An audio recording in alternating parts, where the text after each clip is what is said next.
Hello, creative people. Before you get to listen to this amazing podcast, I wanted to acknowledge and apologize for the sound quality. We had a little computer glitch, but I wanted to keep this conversation going because it was amazing with Sue Thoens. So just disregard the sound quality and listen to the conversation. Thank you. Enjoy. Hello, creative people. Welcome to Creative Conversations. My name is Hollis Citron, and we are so truly happy and grateful that you have chosen to spend this hour with us. So a little background on the podcast. I am owner and founder of I Am Creative and Express Yourself Publishing. My mission, I am so excited about, is to expand the societal definition of creativity beyond a pencil and a paintbrush and empower people, especially adults, to own their talents that come in so many different forms. So what is the beauty of this space is that I get to talk to people that have all different jobs, hobbies, and interests, and we get to have a conversation about their experiences and perspectives, all centered around three simple questions. 1, how do you define creativity? 2, how do you incorporate it into your life? And 3, why do you think that it's important?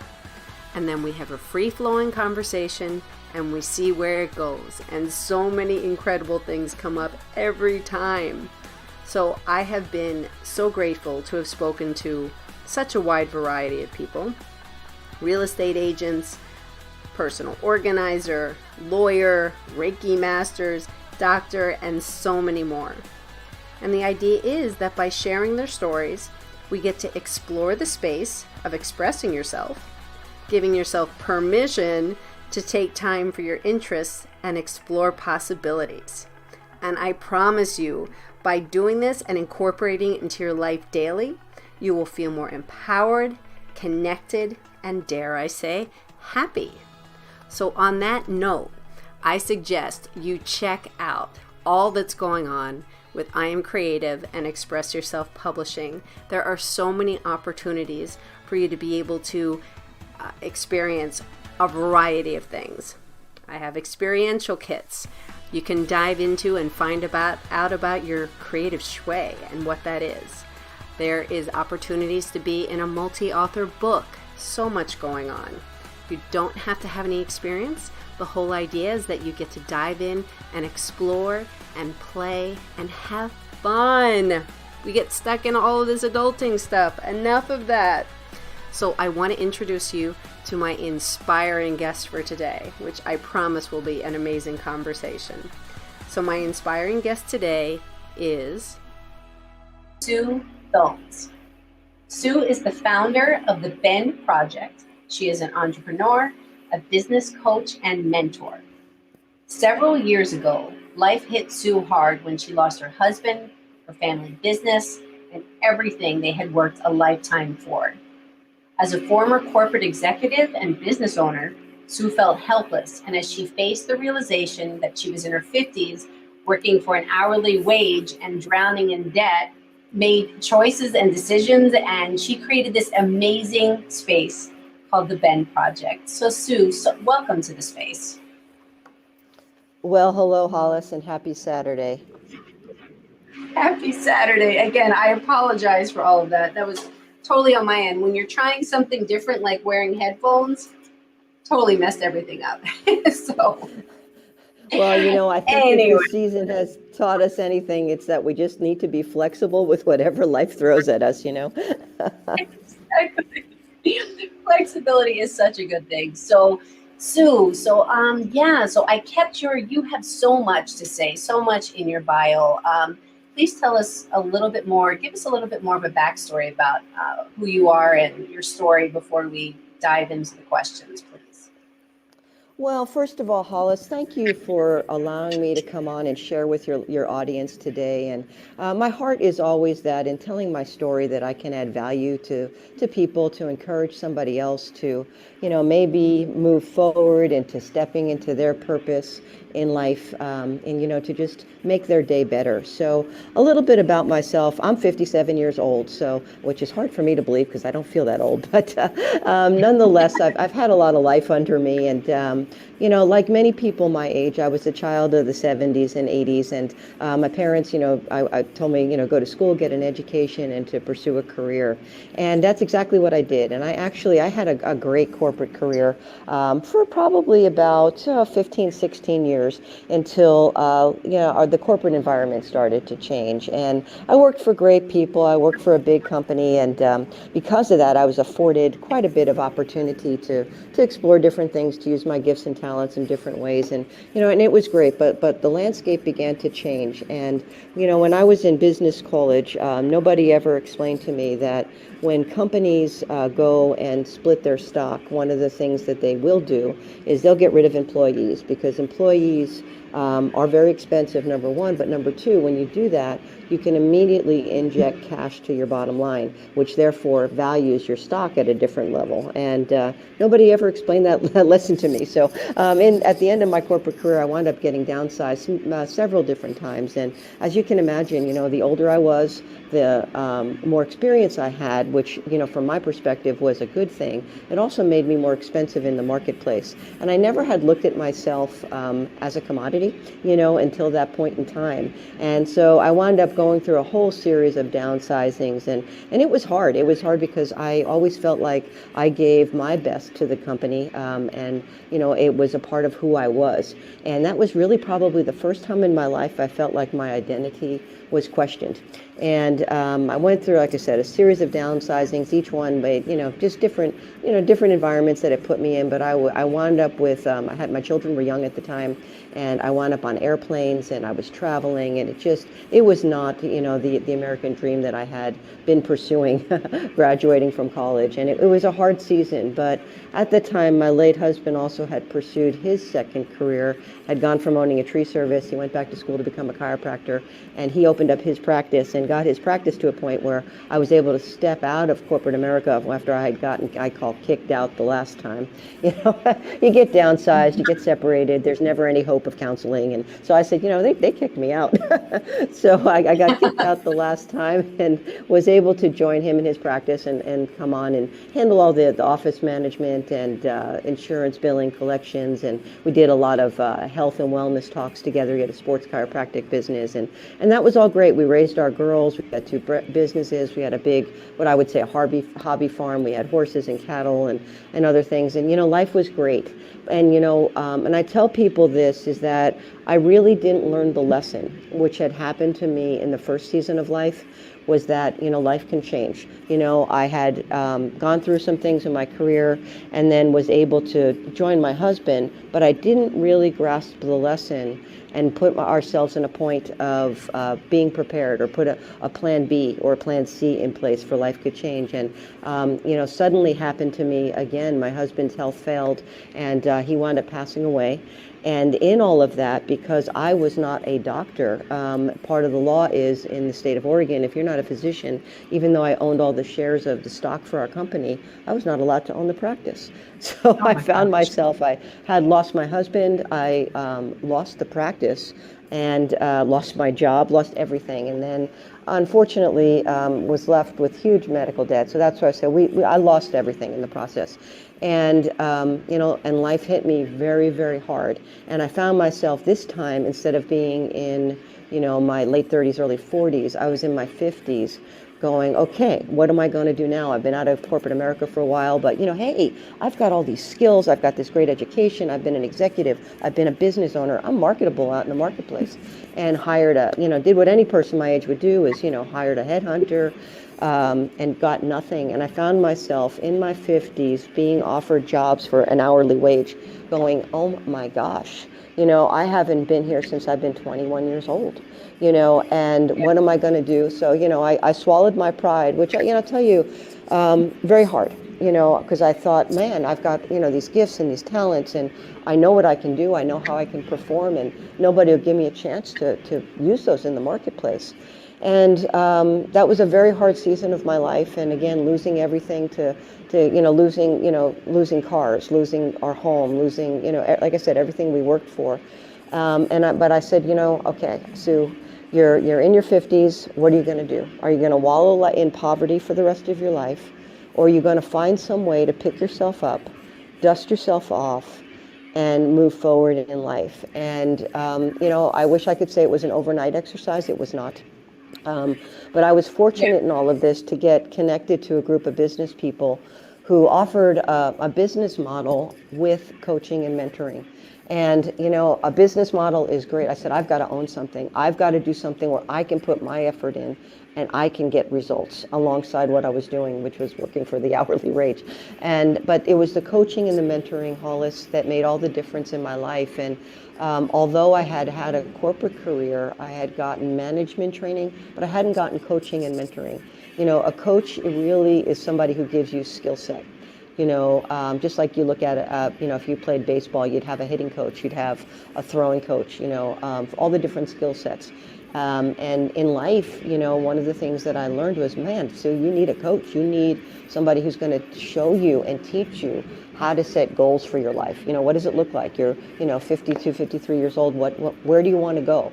Where are you and where do you want to go? And let's put a plan to get there. And then a mentor is something that's different. A mentor is somebody who really gives you perspective in life, who says, I maybe have walked the walk that you've walked, and let me give you perspective and let me give you my point of view on decisions that you're making and pull you along so that I can maybe put you on my shoulders and help you achieve more in your life. And it was the combination of all those things that allowed me to get to the place where I am today. And which is a much different place. I still miss my husband every day. It's been 7 years, and because we built a life together. But I want to take what happened to me and to use it to help other people, to say, hey, if you've been through life's tragedy, I've been there. Let me come alongside you and let me share with you maybe, what I did to help myself get through, and you can make it. For people who life has been good, my message is life is good. Now is a great time to be dream building, to be looking at your life and saying, where can you go from here? And this is where this is the creativity, and in my career, I was never encouraged to be creative. I was encouraged to follow a model. And in this season of life, it's about being creative, about awakening that dream inside of all of us. We all had it. And when we were little, we always dreamed of doing all these different things or being these different people or going these different places. And those dreams were written on our heart. And it doesn't matter how old you are, but it's about awakening those, And Exactly. when I coach, when I coach people, I said, what's that thing that if you were just exhausted and you were just spent, but you go and you do that thing, like Hollis, it could be for you picking up a paintbrush, that all of a sudden you're just energized, you come to life. That's those dream sparks inside of you. Exactly. So you know what? Before we do all this, I want to get to the questions because this is all going to come out so beautifully. And your story, that intro is, you do so many things that I love of what you said was really kind of like planning that, making that plan B and that plan C. So many things are going so amazingly well, and you don't always think of that plan B and that plan C. So you created this space in order to really help people and be by their side, so they're not alone, so they're able to make their way through it. And it's just a wonderful space that you've created. So I can't wait to really dive in more. And I want to welcome the people that came into the space. So welcome to the space. So happy that you're here. You can put any questions or comments into the text box, and yeah, we're happy to see them. So I'm going to start off with a would you rather question, and then we're going to dive into the first question. So Sue, would you rather have the ability to see 10 minutes into the future or 150 years into the future? Well, I think my first quick answer would always be, 150 years, because then I could begin to put a plan together. But really, if we really knew 10 minutes and we took life in 10-minute chunks, then at least from what I have learned, I think we really could be effective, and that's, again, like I said, my first gut reaction would be like, give me the rest of my life. And then I would know what to do from here. But really, if you gave me 10 minutes, And some of that 10 minutes could even be an attitude check. Make sure I'm present when I'm present. Where's my mindset at? Because what we do every moment really affects the rest of our life. Yeah. Oh my, ooh, I love that. Yeah, it's true. And it's funny because I kind of was on the similar thought process as you. I thought, yeah, of course, you go to people, you're like, tell me what's going to happen to me. But yeah, I agree with that whole, with the 10 minutes, kind of just checking in and seeing how things are going and opening things up to see how they play out. Mm-hmm. So beautiful. Okay, so Sue, the first question is, how do you define creativity? Well, I love that. And I was thinking about that question also, actually this morning as I was doing some of my journaling. And creativity to me is all about using our imagination, and from our imagination, forming something new. And in the work that I do, I'm really challenging people, and I challenge, things that I teach people, I'm also teaching myself. So I am by no means an expert, but, every day just really challenging myself to think about, the possibility, be a possibility thinker. And what could life look like if I felt happy as opposed to feeling sad? And I know those are things you talk about, the 10 minutes. The place is to check my mindset every day. But it's really about, spending some quiet time every day. And this is something that a practice that I put into place when we entered into lockdown last year, was really taking the first hour of every day. And I'm a person of faith, so I read the Bible, but also in journaling. And part of the journaling is where the creativity is, the envisioning of, what do I really want my life to look like today? And what does that feel like? And just really closing my eyes and feeling what it would be like to have, a win in something that I was doing, and I work out 5 days a week. So what does it feel like to have a really good workout? I'm going to invest 30, 40, maybe 50 minutes. But what does it feel like to really have a good workout and envision that? And I never really had done a lot of that. I'm more of an analytical person. So that, to me, creativity is really using our imagination and then putting our imagination and creating something new, which is a new version of ourselves. Yeah, you just answered the next question I was going to ask, was that always something that came easy to you? Because that's a lot of where I see people get blocked on, is because there's so much stuck in the concrete, on the what we see and what's happening and whatever circumstances are happening around us, which aren't always pleasant. So it can be difficult for people to kind of see their way through, because there's always but this, but that. There's nothing ever good that follows the word but. There's always, an excuse or something. So yeah, so this is kind of like a newer thing for you to be able to really dive into your imagination, you're saying. Well, it is, Hollis, and I think some of it is not understanding what I would call the system that we're involved in, and I think as I reflect back on myself, is I took so much of it literally, as opposed to when I tell people now, I'm like, take your things, we'll just take your education, for example. Just take it as a foundation. It's a platform for lifelong learning. Math class, you may not like it, but it's about learning how to think logically and thinking through problem solving. And when you read stories, it's about really in English class and writing. That's really about invoking your creativity. But I think our system uses things, and we tend to get caught up in just staying inside the box.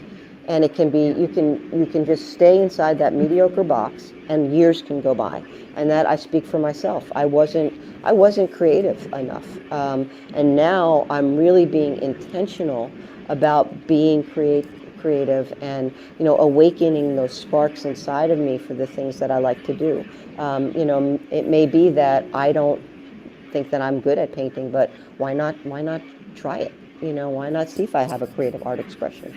And I never wouldn't have done that even 10 years ago. Yeah, I think it's a very important point to make, and it's a lot of what I say within my company, within I Am Creative.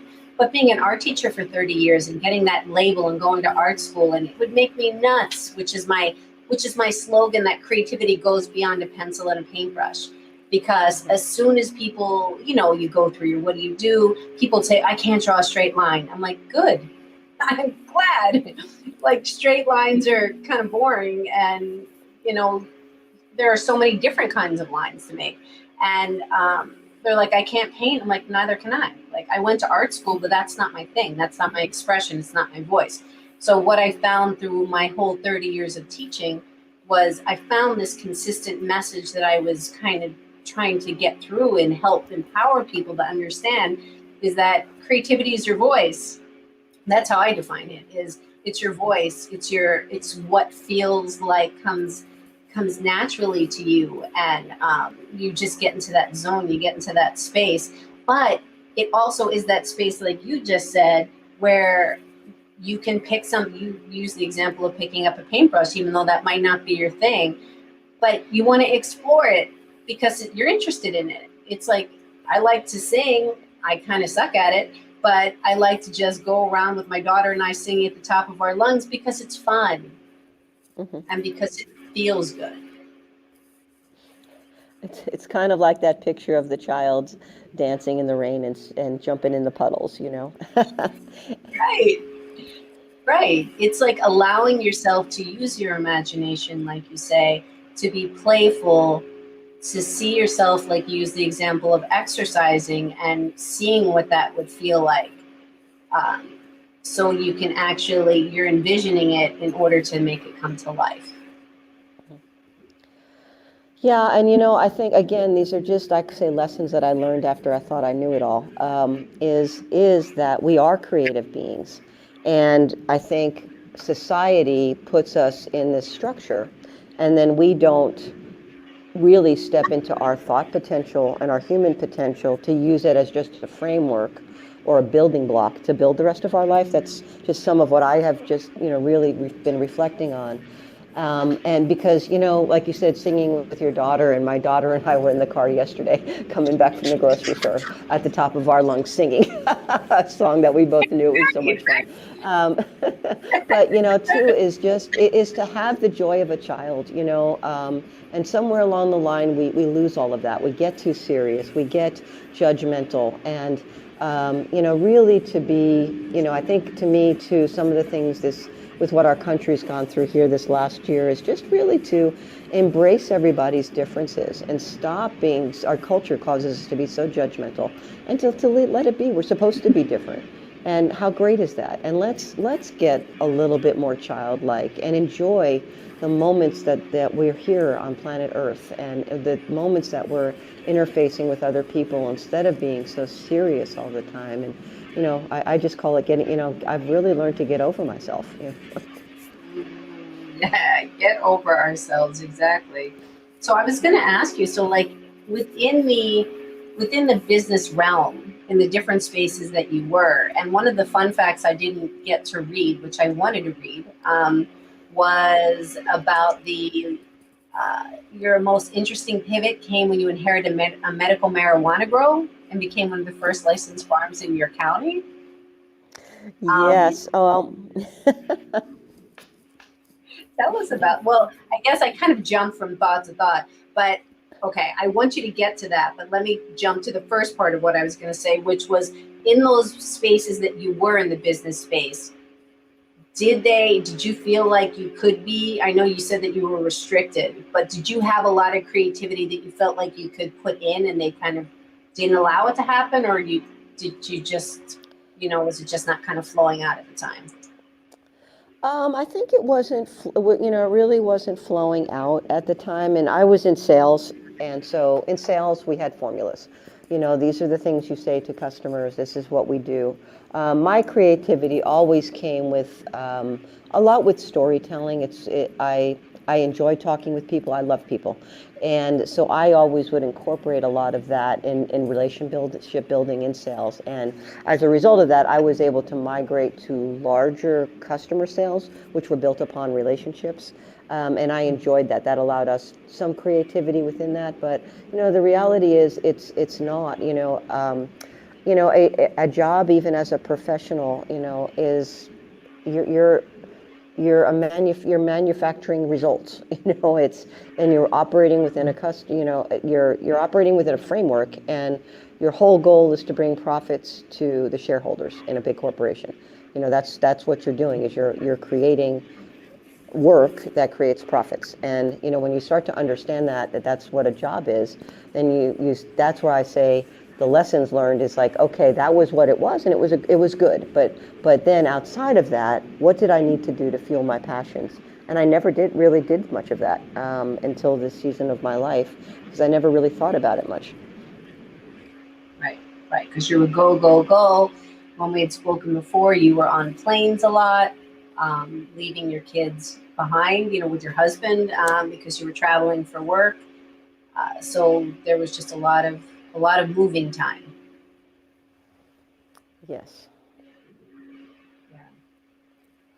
So, but I think that's an important point to bring out too, that even within that creative aspect of storytelling within sales, because there is that structured framework that you're mentioning, but you were able to bring your personality through and your strength through that storytelling aspect, which gave you a greater connection to a lot of people and allowed you to move up. Well, one of the things that I did learn, again, later in my career, and as I was moving up through sales management, was when I went down to sit with a customer, we had a great product. We were one of the leaders in the industry. We had a great product, we had a great service, but they had a need, and then most of the time as I was in executive management, they had a problem. And so it was all, I learned to just walk in and say, hey, let's talk about what's bothering you. I know what we can do, and we're going to fix this today. But let's really talk about you and what your concerns are, so that you going to your higher ups, we come out of this meeting and we've got a plan that's going to make everybody comfortable. And that took me a long time, because it wasn't about the stuff. And then what was so interesting is that a customer just wants to have their needs met. They want to look good in front of their management team. And then then the solution comes, then they're ready to write you the check, as opposed to just always feature benefit. This is the features of the products. This is what we do. And so, a lot of that took me years to develop, but I would say that was more the creative end of things. As I was maturing through my career, was really we're really in a people business, and we need to go out and see how we can help these people. That's like the words that just came to me as you were talking, is you were actually listening to people, and you were humanizing. You were just talking person to person, listening to actually what they're saying, and then figuring out how that you can help solve their issue. And people, like you say, they want to be heard. They want to feel safe. They want to feel comfortable. Mm-hmm. So right, and that's, I think, just a life lesson. As we walk through life, that everybody wants to be heard, and everybody has a story to tell. And sometimes the most powerful thing we can do is listen. So as we kind of move up into how you got to this next level and stage in your life, tell us about the medical marijuana adventure. Yeah, tell us about that, because you said you inherited. How did that happen? Well, my late husband was a chiropractor, and the ironic thing about it, he played college football and he had a tree service. So unfortunately, he wound up with a bad back, and he had some injuries, and he had a back surgery that did not go well. And back in 2012, the mode of operation was basically copious amounts of opioids. And he was a guy that was committed to his health, didn't take drugs, worked out. So they got him addicted to opioids, which in itself was a whole nother topic of discussion. And my heart goes out to any people and any families involved in that. And I know it's still going on today, but it's a nightmare, and it's a nightmare both for the patient and it's a nightmare for the family. But we had a patient who owned some medical dispensaries in the Portland area, which were legal. And he said, hey, guys, you've got farm buildings, and let's take a look at converting one of these farm buildings into medical marijuana. And where we were in time at that point was the point where Oregon was also moving into recreational. So my husband, who could no longer work, that became his project of building out this facility. And going into that, I was running the practice. We had 2 locations with associate doctors, so I wasn't really involved in it whatsoever. And then he passed away. I lost the practice, and I found myself locked in probate, which means I was locked onto the property. I couldn't do anything. So I inherited the medical marijuana grow farm. And one of the things that happened to me, and the reason I chuckle is at this time we were moving from the medical, which had been legal in Oregon for many, many years, to the recreational was coming in, and they were bundling them together, and the state didn't even know what they were doing. And so I went to the county and said, okay, here's what's going on. I'm kind of caught in this in between of where we're going. And they're like, well, we are too, because we're in the middle of the laws are being changed literally, like they're being written every week. And so they said, I said, well, look, here's my story. I said, I'm my children's only parent. I said, I need to make sure that my operation is legal. I need to make sure that it's safe. And I need to make sure that, everything is perfect. And they said, well, if you will work with us as we're going through all these laws, we'll put you through as the first facility under our licensing program. So that was where I was. And what happened to me, the part that was funny is because it had been in the shady area where nobody, contractors, people who come in and do your electrical, your air conditioning, all those kind of work, they didn't want to be known that they were working for somebody in the industry, because at that point it was kind of viewed as shady. But then all of a sudden we flipped over and everybody was becoming the contractors for those in the marijuana industry. So it was crazy, but I didn't know anything about it. So that's where I said I had to learn this industry. I said, okay, if I'm stuck here, I've got to figure out what I'm doing first from a legal standpoint. And then I wound up on TV, which was funny about that. I didn't realize I was being filmed at a county meeting, and people calling me. So that, well, we wondered what happened to you, Sue. Like, yeah, I'm growing weed. I had learned all the licensing, and then I had to learn about growing the product, and I met some really interesting, wonderful people. And I was just sharing the story the other day. My parents, of course, were helping me through all the transition, and they were in New Jersey at the time. And my mom came out to stay with me, and she went off to Fred Meyer's one day and comes back with a whole with tie-dye gear and a head thing, and she's like, oh, I just want to fit in, I want to look like some of the trimmers. I'm like, oh my goodness gracious. But it was fun. It's a very hard business. People look at the potential profitability in it and think it's easy. It's not easy. And I had an indoor facility, which means that we operated 7 days a week, 24 hours a day. When other people weren't working, I was working. And it was just really hard. I never worked so hard in my life. I learned a lot.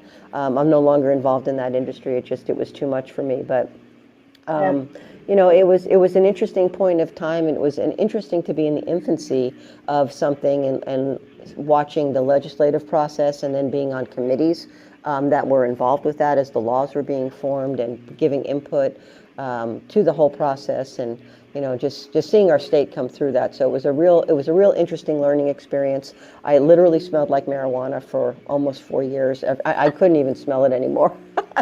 My car. So everything smelled, it was so funny. And then I'd walk in someplace and people would look at me and go, no, she can't be the one that smells like weed, Just,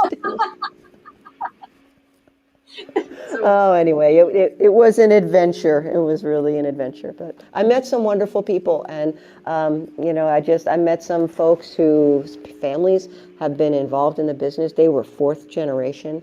And legalization was really important to them, important for them, for their children, to be legitimate business people. And it was a whole different perspective than, what the media gave it. A lot of very hardworking people, some of them hippie-like, some of them not, just all different walks of life. But I met a lot of really great folks in that season. Yeah. God, you really have lived so much in this lifetime. You've had so many experiences, and I guess going back to that first, initial question I mentioned to you of time, I mean, who knew? I mean, if you knew that all of this was kind of going to be unraveling, you'd be like, what? When you were early on in your other business careers, life just kind of happens, and things happen, and you go with it and you figure it out, and you meet so many amazing people along the way so often. Right, and Hollis, and when I speak and I share my story too in a business context, because what I'm trying to do is open up people's mind is that we all need to be financially free, and it's not about the stuff; it's more about the time. And if I would have known that, my husband was going to die at 51, I certainly, we would have lived our life totally differently, because it's all about the time. When my children and we get together, we're sitting around a table talking. They talk about things that we did as a family. They don't talk about the stuff. They don't really ever talk about, the quads or the farm or the RV or the truck or the boat. They talk about the things that we did when we were doing those things. And it becomes, you really realize the value of time with the people that you love and what's going to allow you to create those memories. And, I look back on my corporate career and, again, now being in my 50s, although I'm blessed to have my health, I said those were the best years of my life from being a young person, and I gave away the best days and the best years of my life to a corporation who didn't really care. And I would have structured things differently. I would have embarked on a way to create finances so that I could have spent more time with my children. And I could have, we could have done more things as a family. I just would have looked at life differently, because life is about experience and it's about creating memories. Yeah. Which actually leads into the second question very well, is how do you incorporate creativity into your own life? Well, to me, like I said, the one thing that I have started every day, which has been a very difficult discipline, for me, sitting quiet in a chair first thing in the morning is been almost painful. Now I'm starting to look forward to it. But really, is envisioning my life and, saying, who do I want to be? What do I want to accomplish? What do I want to look like? And what does that feel like? And am I moving closer to that goal or further away from that? And what other things do I need to do to create the provision in order to be able to live my life the way that I need to?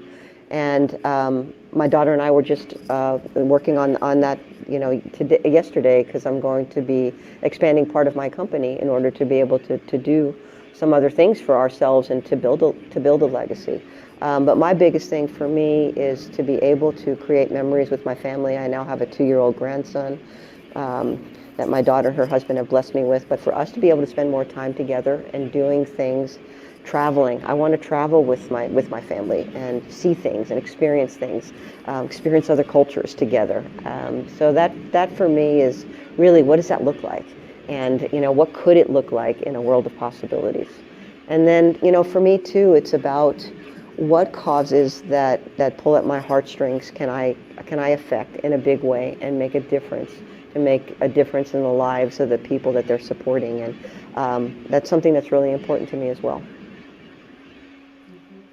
I really like how you pointed out sitting in a chair quietly, that it's something that you've incorporated into your routine, but it's not easy. But it's become something that you look more forward to. I think that that's just such an important point to kind of highlight and put exclamation points next to, because this is something that is really allowing yourself to connect with yourself. And it's not always a comfortable place. And it's not always a place of, yay, let's do this, because it can be really uncomfortable at times, but it's setting the time to do it. And then when it becomes more of a routine, then it's something that you look more forward to, but it's not always immediate. No, it's not. And, when I talk to people about journaling, my mentor had always said, if you can't do it at the end of the day, and I'm not a night person, so that's why I usually just do it in the beginning of the day, is to spend some time reflecting back on yesterday. What went well, what didn't go so well. And, sometimes you'll go, man, yesterday just stunk. Nothing went the way that I wanted it to. I got really frustrated. And, when you journal that out, it's almost freeing. You write it down, pen to paper, write it out. It's like, oh, okay, I got rid of that. What can I learn from that? So that, we talked about the other day, failing forward. So yesterday felt a little bit like a failure, but I can fail forward with that if I look at that, reflect on that, and say, okay, how can I use that to make today better? and writing that out to yourself. And I think one of the hardest lessons, at least for myself, is to really do a true assessment of where I'm at. Where am I really at? How do I really feel? Because a lot of times I don't feel so good in these different areas, or I feel like I'm not achieving what I should be achieving, in different areas of our life. And really doing that true self-assessment is really important, so that you know where you're at, and then you think about where you want to go. But it's those pieces that connect, so you can put a plan in place to get there. Yeah. What do you think of that whole thing? As you were saying that, I'm envisioning, because at times I know I'm totally guilty of this, where I'll be thinking of something and then it's like, yes, this is how I feel. And I can feel it in my gut, like, yes. And then part of me is like, well, do you really feel that way? Is that really happening? And then I start to question, and I'm like, what are you doing? Because you know what your gut is feeling, and that's always the one that's right. Right. Well, and it's true. And I think too, to be able to be honest with ourselves, and that is, everybody, there's so much about positivity. And I believe that, I believe happiness is a decision. In a way, you can talk yourself into feeling more joy than feeling more sorrow. But I think too, to allow yourself to be free to go, I'm really, this is causing me pain. This is making me feel really sad. Or this is really frustrating the wadding out of me, and I could choke somebody right now, but being okay, because we have those feelings. And I think one of the things is we have to allow ourselves to be okay with having those feelings. It's like, okay, I can have those feelings. I don't need to dwell on them, and I don't need to necessarily execute them all, but I can recognize what causes me to feel this way. And then you could say, I don't like feeling that way. I don't like, when somebody gets, when I can be short-tempered, for example. So one of the things that I've really learned about myself, and I think I always knew it, but I really know it and I really watch it now, is I can be short-tempered when I'm tired. So I just be careful when I'm tired to make sure that I'm not having any deep discussions with people that may lead down to areas of conflict, because it's not a good place for me. But that's okay. I now know that, and I'll go, let's talk about this tomorrow morning. Let's get a good night's sleep, and we'll talk about this tomorrow morning. And knowing that that's going to have a better outcome. Well, it's smart, and I think what you said is true. It's important to express instead of repress, because you need to admit life isn't unicorns and butterflies all the time. So you need to express it, but then take the steps as to moving forward, as to what you want and how to move forward, like you said, failing forward. And I totally get that idea of recognizing basically where your strengths and weaknesses, but more so, how you're feeling. And like you said, you can be short-tempered when you're hungry or when you're tired. I just tied that into what I was thinking of, because my son gets really, really, like, you can't even talk to him. He's literally that Snickers commercial.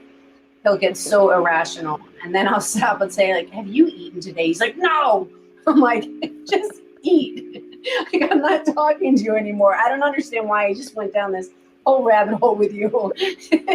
I got sucked in. And after he ate, he's just like, yeah, sorry about that.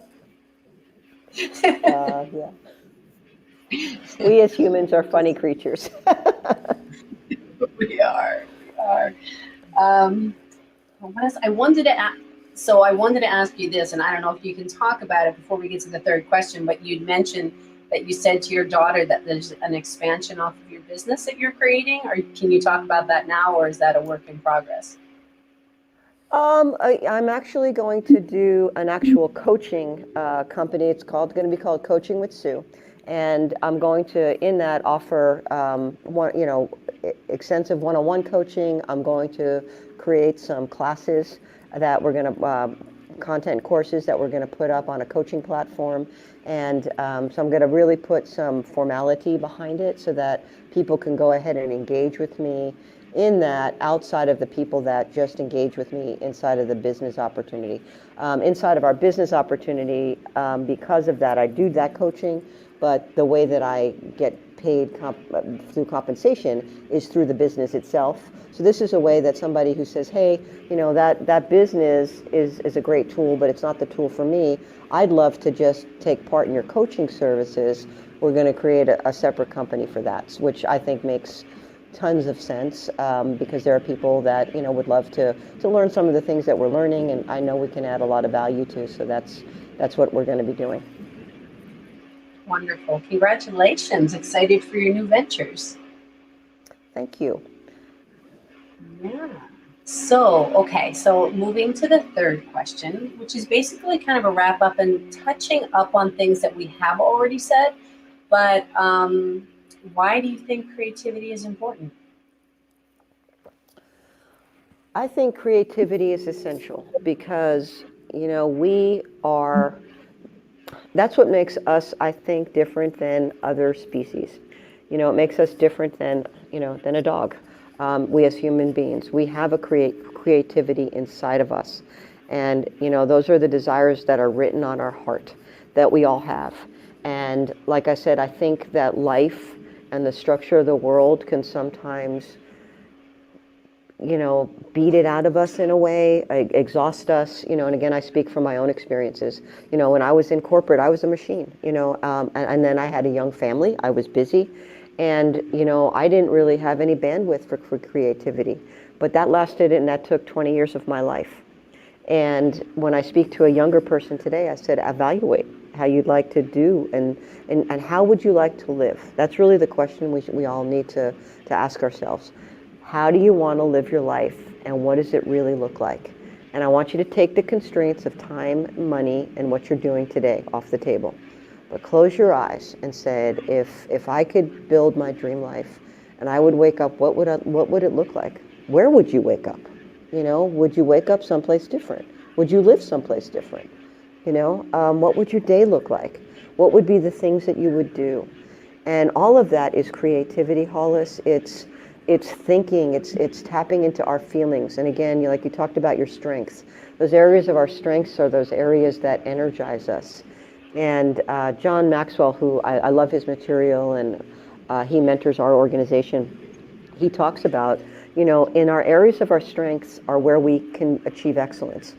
And it's not in our areas of weakness. And yet in our areas of weakness is where society tells us, oh, keep doing it, spend all that time, you got to kill yourself to get a C in science. And he says, hogwash, don't spend your time there. Hire somebody else to get you the C in science, but go in that area of your strength and become excellent. And when we're excellent, that's where we really add value to the world. And, to try to find within each of us as unique, beautiful beings that God created us to be, is to really step into that creative expression. Whether it's singing or dancing or talking or, whatever it is, to really find that thing within you to make a lasting imprint on this world. And to not, we don't know how much time we have, but to make a difference so that people go, oh yeah, I loved being with Hollis. She impacted my life. She made a difference. I knew Sue, and she made a difference in my life. That's what I want people to say, that their life was better because I lived, or I was with them in a season. That's what I want, and that's what I want for all of us.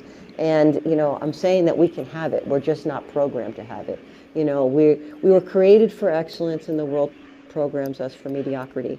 And where I want to challenge people to say is every single person was created for excellence in some way, and everybody has value, and has unique things and a unique story that the world needs to hear. And we need to really embrace that and free people. Oh my gosh. Amen. Thank you for, yes. Because I tell this story so often. Amazing friend of mine, she is an incredible second grade teacher, like the kind that you would want your child to have. She is so hands-on, so imaginative, so has the kids moving and just learning, real experiential learning. And she's taken a lot of art classes, does a lot of book classes, does a whole bunch of stuff, which she really enjoys, but it never completely resonated. That in her mind of what she thought, that was her creative thing. But then she realized that teaching is her creative expression, that she still enjoys all of these things, but her true strength, like you're saying, really is, her power of excellence is really in the classroom. and how she interacts with the students and how she comes up with her lessons and how she executes them and all of that. And she said once she realized that, it was like a weight was lifted off of her shoulders. It was just like, oh, it's like finding your purpose or recognizing your purpose. So when I heard this, I'm like, yes, yes, and yes, because we all have it. And I feel like we're always looking outside of ourselves instead of within ourselves. Because there's this traditional idea of what it is. And if you don't fit that mold, then I'm not a creative person. But the definition of creativity, if you look it up in the dictionary, is the formation of an idea or an object. We do that all the time. So it's just people light up. And I like you saying all of these things, words that kind of stood out to me were allowing, imagination, feelings, energize. Just so powerful. Well, and I think it's things like this, Hollis, and this is why I love your podcast, is, you just challenge people to start to think. Our society is not teaching us how to think anymore. I don't know if it ever did, but, or haven't for a long time. But our young people aren't being taught to think and to question, always ask why. Why? Why are we doing this? And that's why I love this podcast, is that you've got people from all different walks of life coming on and talking about creativity and all their different areas that they're in and different spaces that they are in. And it gets a person thinking like, oh, wow, me too. I could do that, inside of my space. You talk about your friend that's a teacher. We need people. And I can reflect back on great teachers that I had who always just inspired me. And, at one point I actually thought I wanted to be a teacher because I had some great college professors. I'm like, I love these people. These are awesome. I'd love to do that. But they inspire people. When people are in their strength zone, when they're living out their purpose and adding value to people, they inspire us, and waken that still small voice within us to go, I was created for something more. Thank you so much. Thank you for the kind words. And yes, thank you for I spoke to a biologist in the space, and he said to me, somebody I know from high school, and we haven't spoken in like 30 some years. And he's like, I still don't know, Hollis, why you invited me into the space. And as we were talking more, I was like, why are you a biologist? Like, what do you like about it?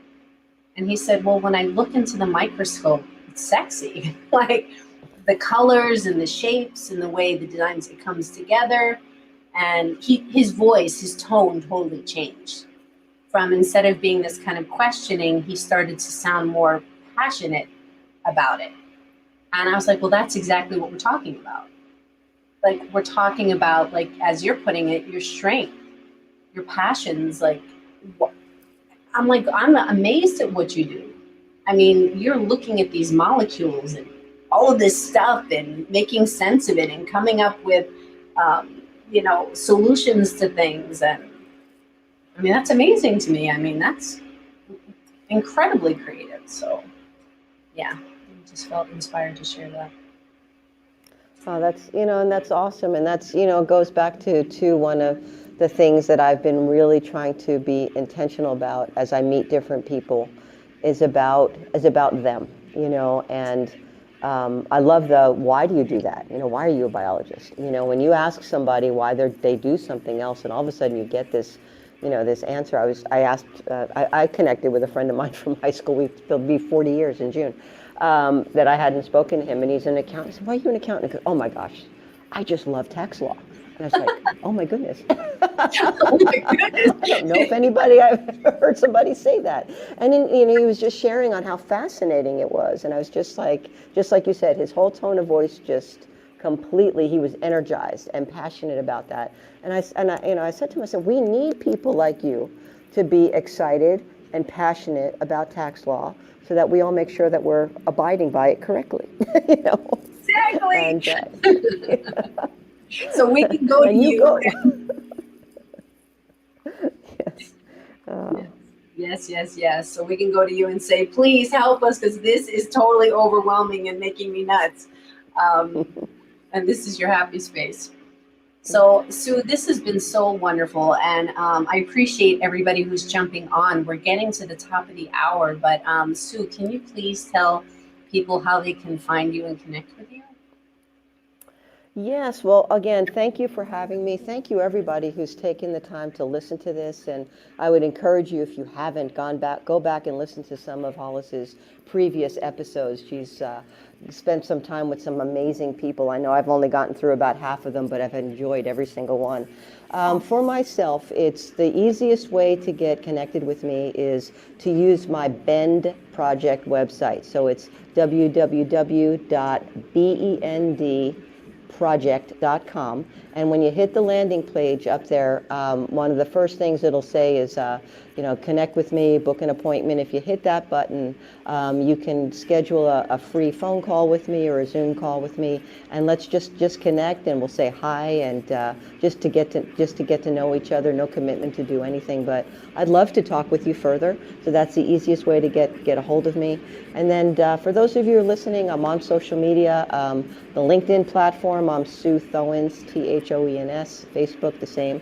And then, if you want to send me an email, it's thebendproject@gmail.com. So would love to connect with everybody, would love to hear your thoughts, and just would love to get to know each and every one of you and see how we can add value to each other's lives and hear your story. Yeah, I appreciate that. And I'm going to put all of that information into the bio when I post this by tomorrow. So, Sue, you are an incredible being, and thank you for all that you put out into this world. And listeners, so appreciate you being here live, catching the replay, taking this hour to spend with us. This space is all about inspiring each other, connecting and sharing, and hearing different perspectives. So please like, follow, share so we can get this out into the world. And as Sue so kindly put out there, really kind of, I challenge you to sit with yourself. And it may be uncomfortable, but sit with yourself and really imagine. Imagine the life that you want, where you want to be, what you want to do, all of that stuff. And give yourself a 30-day challenge and work through it. Set a time and just do it. So 10 minutes. 10 minutes, it's all you need. So I wish you a wonderful morning, afternoon, evening, wherever you are in this world, and we'll be talking to you really soon. So goodbye, everybody. Goodbye, everybody. Thank you.